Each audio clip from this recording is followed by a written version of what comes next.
बहुत समय पहले घने जंगल रतनवन में जानवरों की एक खुशहाल बस्ती थी, जहां पर एक छोटा सा लेकिन मशहूर तंदूर ढाबा था। उसे चलाता था एक मेहनती और ईमानदार गधा मास्टर। जंगल के भालू, खरगोश, बंदर सब उसके तंदूर के दीवाने थे। गधा मास्टर का बेटा था वीरू गधा। वह बचपन से ही अपने पिता के साथ काम करता था। बूढ़ा गधा उसे हर दिन एक नई सीख देता। बेटा, स्वाद सिर्फ मसालों में नहीं होता। असली स्वाद धैर्य, मेहनत और सच्चाई में होता है।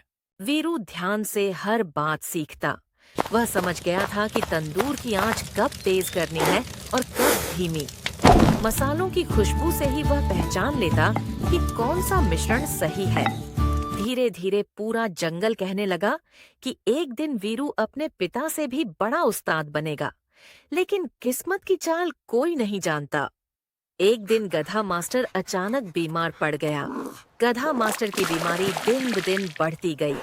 वीरू गधा दिन रात उनकी सेवा करता रहा, लेकिन जंगल की किस्मत को कुछ और ही मंजूर था।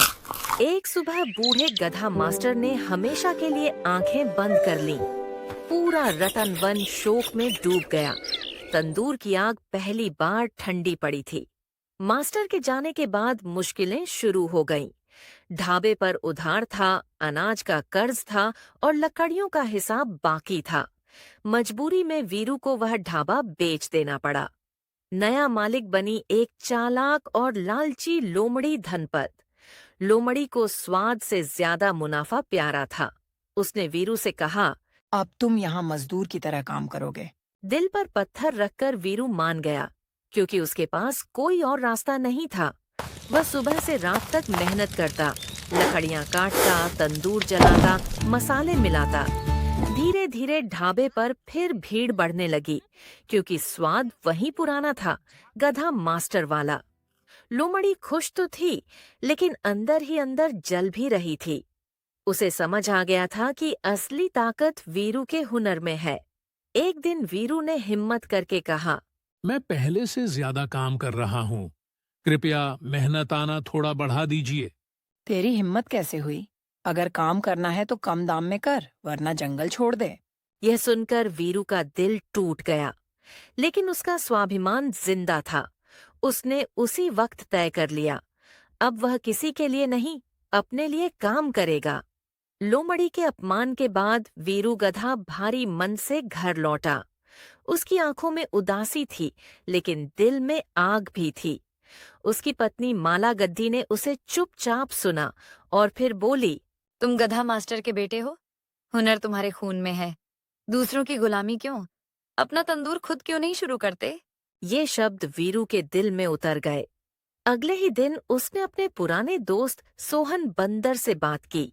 सोहन चालाक तो था, लेकिन उस समय उसने दोस्ती निभाने का वादा किया। दोनों ने मिलकर जंगल के मुख्य रास्ते के किनारे एक छोटा सा लकड़ी का ठेला लगाया।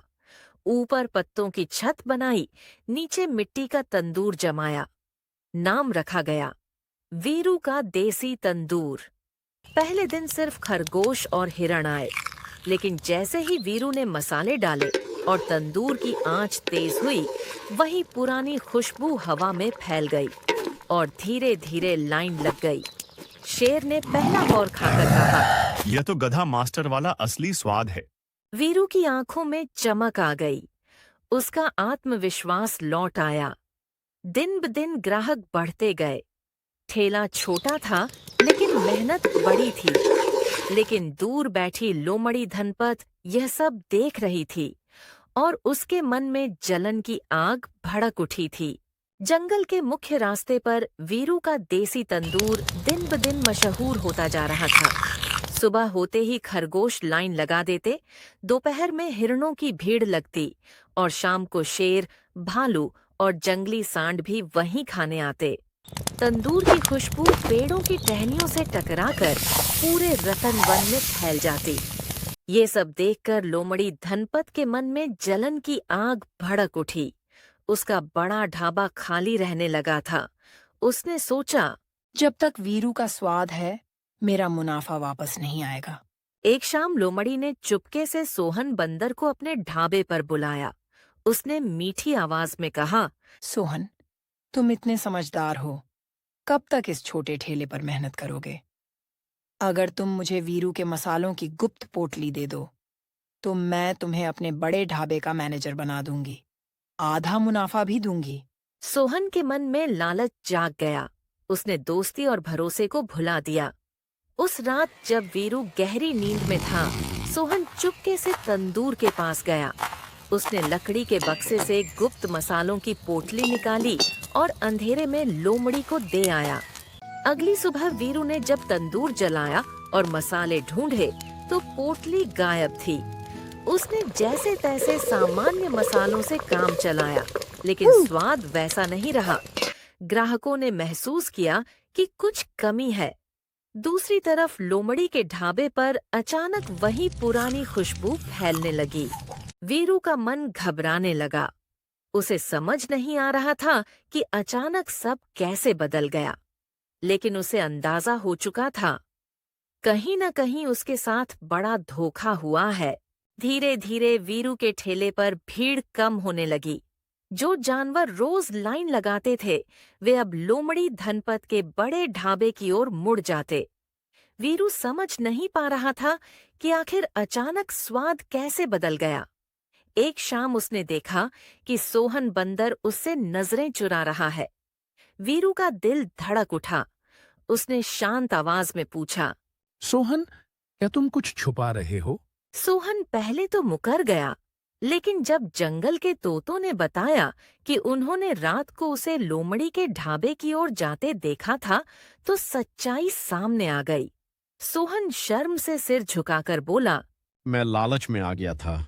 मैंने मसालों की पोटली लोमड़ी को दे दी। ये सुनकर वीरू का दिल टूट गया। उसे दोस्त से यह उम्मीद नहीं थी।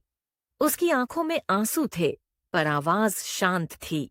तुमने सिर्फ मसाला नहीं चुराया, भरोसा भी तोड़ा है। उस रात वीरू अकेला नदी किनारे बैठा रहा। उसे अपने पिता की सीख याद आई। अगली सुबह उसने ठेला बंद किया और जंगल के भीतर चला गया। वह जड़ी बूटियां पहचानता था। उसने सूखी छाल, जंगली बीज, खास पत्ते और सुगंधित जड़ें इकट्ठी कीं। कई दिन उसने प्रयोग किए। कभी स्वाद ज्यादा तीखा हो जाता, कभी फीका, लेकिन उसने हार नहीं मानी। आखिर एक रात जब तंदूर की आंच धीमी थी, उसने नया मसाला डाला। खुशबू पहले से भी गहरी और सुगंधित थी, हवा जैसे ठहर गई हो।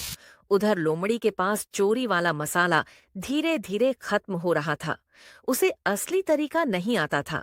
जैसे ही मसाला खत्म हुआ, उसके ढाबे का स्वाद बिगड़ गया।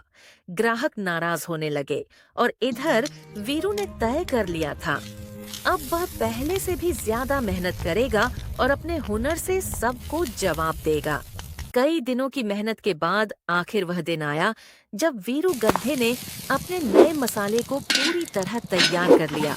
उसने तंदूर में लकड़ियां सजाईं, आंच को धीरे धीरे दहकाया और सावधानी से नया मसाला डाला। जैसे ही खुशबू उठी, पूरा रत्नवन महक उठा। यह खुशबू पहले से भी ज्यादा गहरी, ज्यादा सुगंधित और लाजवाब थी। पेड़ों पर बैठे तोते चहकने लगे। हिरण दूर से ही मुड़कर आने लगे। धीरे धीरे वीरू के ठेले पर फिर भीड़ लग गई। जानवर हैरान थे। उधर लोमड़ी धनपत की हालत खराब थी। चोरी वाला मसाला खत्म हो चुका था। उसे असली तरीका नहीं पता था। उसने जैसे तैसे नया मसाला बनाने की कोशिश की, लेकिन स्वाद बिगड़ गया। ग्राहकों ने शिकायत करनी शुरू कर दी। सोहन बंदर को अपनी गलती का एहसास हुआ। उसने देखा कि लालच ने उसे दोस्त से दूर कर दिया और सम्मान भी छीन लिया। वह शर्मिंदा होकर वीरू के पास आया और बोला, मैंने गलती की, क्या तुम मुझे माफ कर सकते हो? गलती सब करते हैं, लेकिन भरोसा एक बार टूट जाए तो जुड़ने में समय लगता है। अब वीरू का नाम पूरे जंगल में फिर से गूंजने लगा। उसके नए मसाले का स्वाद इतना लाजवाब था कि दूर दूर के जंगलों से भी जानवर आने लगे। सुबह होते ही उसके ठेले के आगे लंबी लाइन लग जाती। शेर धैर्य से खड़े रहते, हिरण खुशी से उछलते और बंदर पेड़ों से लटककर खुशबू का आनंद लेते। कुछ ही महीनों में वीरू ने इतना कमा लिया कि उसने लकड़ी के छोटे ठेले की जगह पत्थर और मिट्टी से एक बड़ा और सुंदर तंदूर घर बना लिया।